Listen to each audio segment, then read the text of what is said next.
창조의 능력을 가지신 하나님께서 우리의 삶 속에 역사하십니다. 그래서 너는 알지 못하였느냐, 듣지 못하였느냐, 영원하신 하나님 여호와 땅 끝까지 창조하신 이는 피곤하지 않으시며 곤비하지 아니하시며 명철이 한이 없으시며 피곤한 자에게는 능력을 주시며 무능한 자에게는 힘을 다하시나니 소년이라도 피곤하며 곤비하며 장자라도 넘어지며 쓰러지되 오직 여호와를 앙망하는 자는 새 힘을 얻게 될 거라고 그랬습니다. 그래서 오늘 이 시간 중요한 것은 창조의 능력을 가지신 하나님께서 여전히 우리 삶에 역사하신다는 겁니다. 자, 오늘도 우리가 암송할 성경 구절 말씀을 묵상해야 되겠죠. 제가 아침에 일어나면 이 말씀을 한번 딱 되새겨 봅니다. 여러분 한 주간에 이 말씀이 있으면 이 예배 드리기 전에 한번 여러분이 딱 묵상해 보실 수 있어서 암송이 되는지 안 되는지 해보시면 좋겠습니다. 창세기 1장 1절에서 3절 말씀. 태초에 하나님이 천지를 창조하시니라. 땅이 혼돈하고 고무하며 흑암이 깊음 위에 있고 하나님의 영은 수면 위에 운행하시니라. 하나님이 이르시되 빛이 있으라 하시니 빛이 있었고. 창세기 1장 1절에서 3절 말씀. 아멘. 이 말씀이 이번 주간에 외워져서 하나님의 능력이 믿어졌으면 좋겠습니다. 무슨 능력이요? 무한하신 하나님의 능력. 능력이 많다는 것은 말이 안 됩니다. 왜? 그냥 하나님은 능력이에요. 못하심이 없고요. 안 되는 것이 없습니다. 능력이 많으면 못하는 것도 있을 수 있지만 그냥 하나님은 못하시는 게 없습니다. 안 하실 뿐이지 못하시는 게 없습니다. 능력은 무한하십니다. 뜻하신 것이면 그 어떤 것도 하실 수 있습니다. 당신이 이 세상의 창조 원리가 하나님의 뜻이잖아요. 하나님의 뜻이면 만들어져요. 하나님의 뜻이 아니면 만들어지지 않는 겁니다. 하나님의 손이, 하나님의 능력이 짧아지고 부족한 적이 한 번도 없었습니다. 그래서 오늘도 이 말씀에서도 누구든지 여호와를 앙망하기만 하면 새 힘을 얻습니다. 그래서 그 하나님께서 창조의 능력으로 언제나 이 세상에 역사하시는 것임을 믿으시기 바랍니다. 자, 그래서요, 우리가 오늘 창조의 능력을 가지신 하나님께서 창세전에 우리를 예정하셨습니다. 이게 중요한 거죠. 하나님께서 많은 것 중에서 어떤 걸 하시냐 그러면 창조의 능력으로 이 세상이 만들어지기 전에 작정을 하셨거든요. 모든 계획을 다 세웠어요. 근데 그 계획 중에서 인간의 구원과 관계된 작정을 예정이라고 해요. 인간의 구원을 생각하신 혹시 인간이 범죄하면 혹시 인간이 넘어지면 안 넘어지기를 바라지만 넘어진다 해도 나는 그들을 구원할 거다. 이게 예정이에요. 그래서 하나님은 인간을 범죄하도록 만든 게 아니라 범죄하지 않도록 만드셨고 범죄하지 않을 수 있도록 능력도 주셨습니다. 그러나 스스로 범죄를 그러니까 죄를 지을지 아니면 하나님의 말씀에 순종할지에 자유의지를 주셨습니다. 그래서 그 자유의지로 혹시 틀린 선택을 하여 범죄했을 경우라도 당신은 당신이 택하신 영혼들을 구원하시겠다는 겁니다. 그래서 예전과 관련된 성경 구절이 꽤 있습니다. 에베소서 1장 1절에서 4절에서 5절. 그 창세전에 그리스도 안에서 우리를 택했다라고 그럽니다. 근데 그 뜻이요, 그 깊으신 뜻대로 우리를 예정하셨어요. 당신의 뜻 안에서 예정하셨다니까요. 하나님은 세상이 창조되기 전에 이미 우리를 택하셨습니다. 이 선택은 인간의 공로나 조건이나 어떤 그런 것들은 전혀 없습니다. 단지 뭡니까? 하나님의 뜻입니다. 그 기쁘신 당신의 뜻에 의해서 당신의 사랑에 근거하여 우리를 선택하셨어요. 그래서 절대 하나님은 누구의 영향을 받고 하신 적이 없습니다. 디모데후서 1장 9절에 보면요, 하나님이 우리를 구원하사라는 표현이 나오고요. 그래서 자기 뜻과 은혜대로 하셨다. 그게요. 그래서 이 은혜는 창세 전부터 그리스도 예수 안에서 우리에게 주신 것이라. 창세전에 이미 우리에게 은혜를 주셨어요. 그래서 구원은 시간 속에 갑자기 시작된 것이 아니고 영원 전에 이미 계획된 거예요. 그게 참 신비하잖아요. 그래서 우리도 그렇잖아요. 자녀가 혹시 실수할까 싶어서 그것까지 준비하는 부모의 사랑과 배려가 있잖아요. 똑같은 겁니다. 더 크시죠, 하나님은. 베드로전서 1장 20절에 그는 창세 전부터 미리 알리신 바 된 이나 이 말세에 너희를 위하여 나타내신 바 되었다 그럽니다. 그래서 그리스도의 십자가조차도 우연이 아니라 하나님의 영원하신 계획 속에 있었다는 거예요. 근데 그 중에 중요한 게 우리를 미리 아시고 미리 정하셨대. 이게 로마서 8장 29절 30절이에요. 어떤 사람은 하태성 인생을 쭉 보니까 이때 예수 믿겠네. 오케이. 내 정할게. 그거는 수동적이잖아요. 하나님 그렇지 않아요.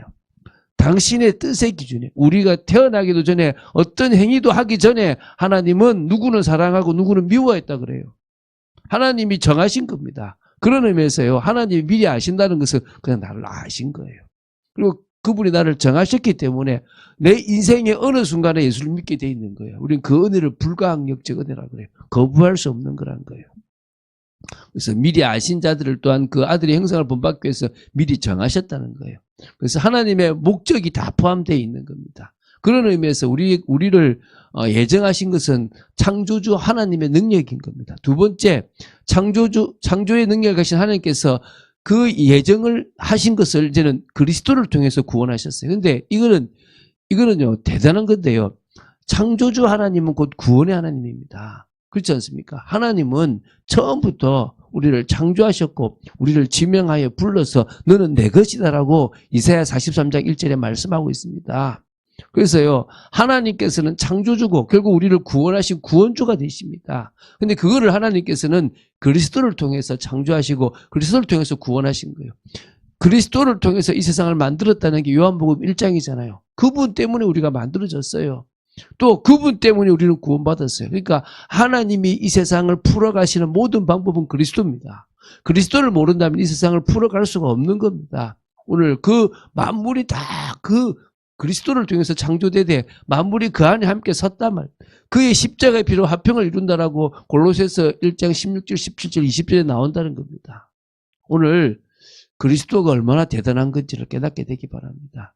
그래서 창조의 능력으로 이루어진 그 구원을 우리는 재창조의 능력이라고 그러는 겁니다. 하나님께서 이 능력을 새롭게 하셔서 결국 새 창조라고 말할 수도 있는데요. 결국 그리스도 안에서 우리를 새로운 피조물이 되게 하셨다는 거예요.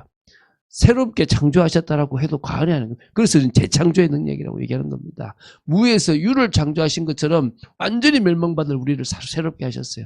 창조의 능력이라는 단어 가지고도요, 이 전체를 이렇게 다 볼 수가 있는 겁니다. 세 번째는요, 창조의 능력을 가지신 하나님께서 꼭 오타감시 나네, 그죠? 성령으로 역사하시는 겁니다. 성령으로. 그래서 결국 구원받은 자 안에 내주하십니다.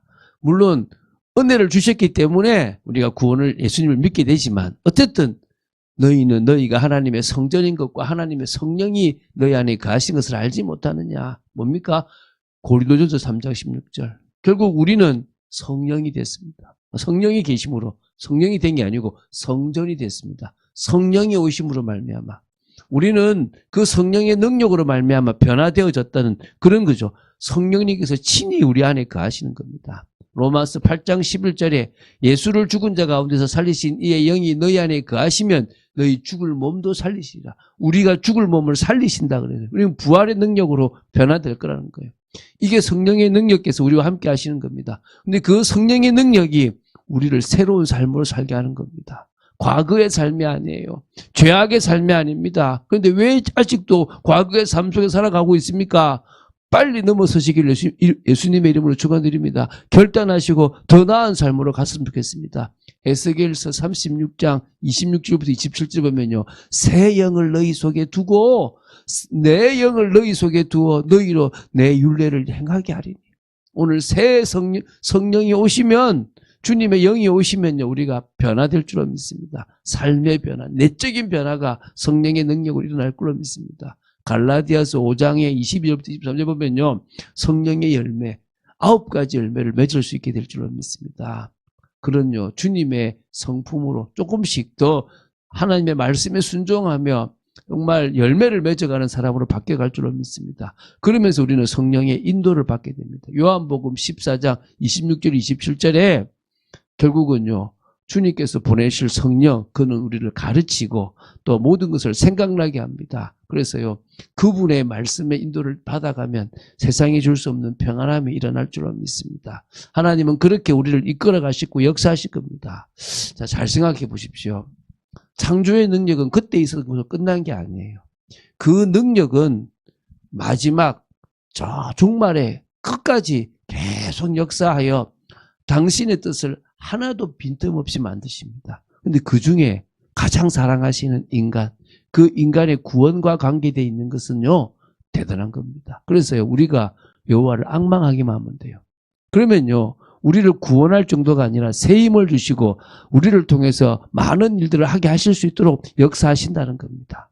그 하나님을 믿는 여러분이 되될 줄을 믿습니다. 그래서 우리가 결론적으로 이렇게 봐야 되겠죠.